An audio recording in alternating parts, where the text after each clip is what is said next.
name's on Sunflower Cafe, home of the Snobby Ass Wine Club. We're here on a beautiful winter day with Jordan Kibblestad. How's it going? Quite an honor. He's one of what I'm coining the rock star winemakers.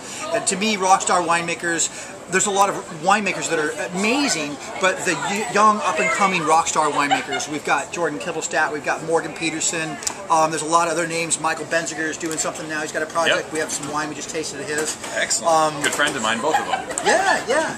And so we've had Jordan's wine on the list. We had it on the list last year. Still on the list, but we had a couple of his wines. And what's really neat is Jordan has a couple of labels. I do. I make 3 different labels. That way I can kind of hit different price points, different styles. So we're going to sit and taste the Dog Daze in a second. I make another wine called Qualia. And the last one is Pavo. It's my all-estate organic Syrah from my family's vineyard. So mix it up and try different wines, different labels, different price points. Check that out.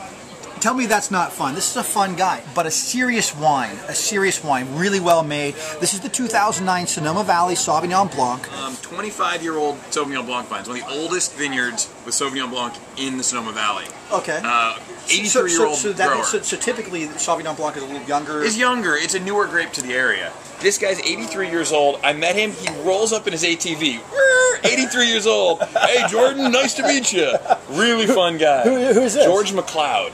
Oh, George McLeod, right. So we've done some stuff with his son here.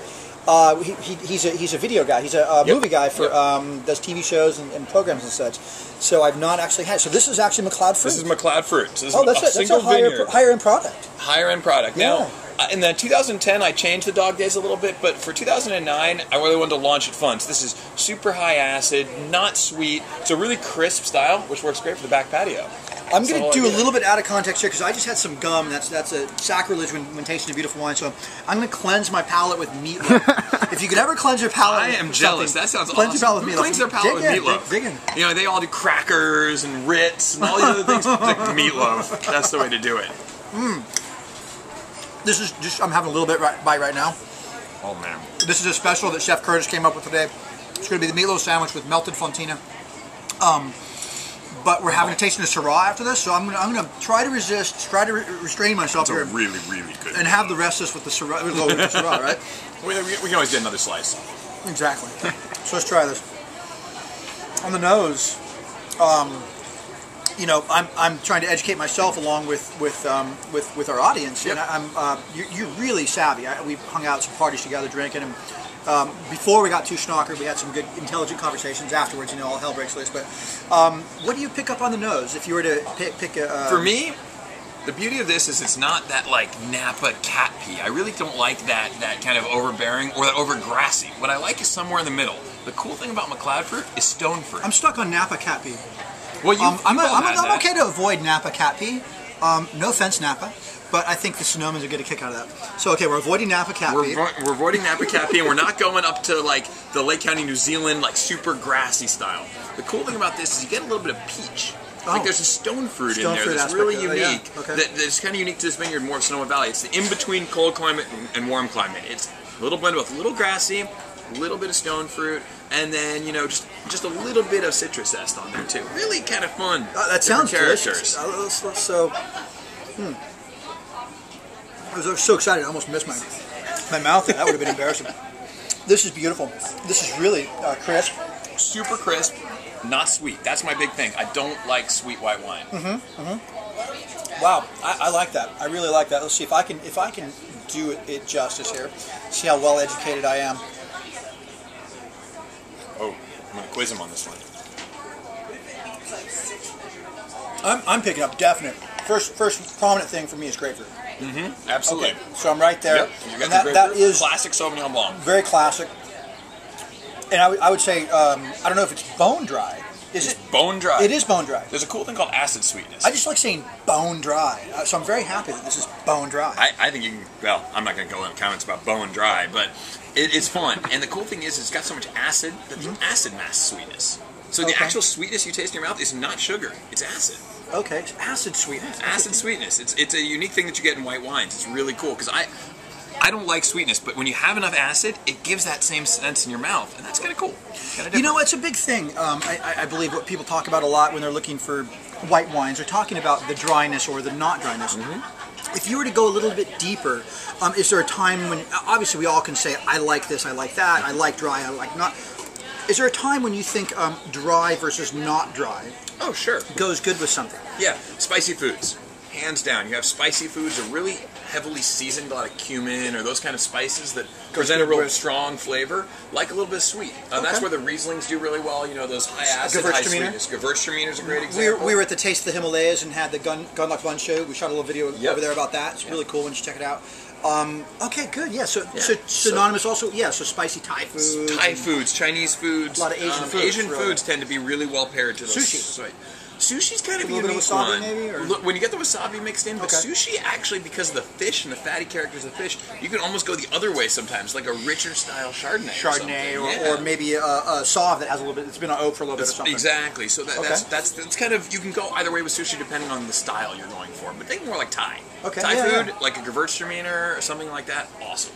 So we talked about a sweeter. Now, what would this be more appropriate with, in your opinion? I think of like a salad, something crisp that you're sitting, maybe a light sandwich, something that you're outside. It's warm weather. You know, Dog Days. Dog Days of summer. It's all about sitting outside. It's 80 degrees out. You're just refreshing. It livens your palate back up. It just quenches you.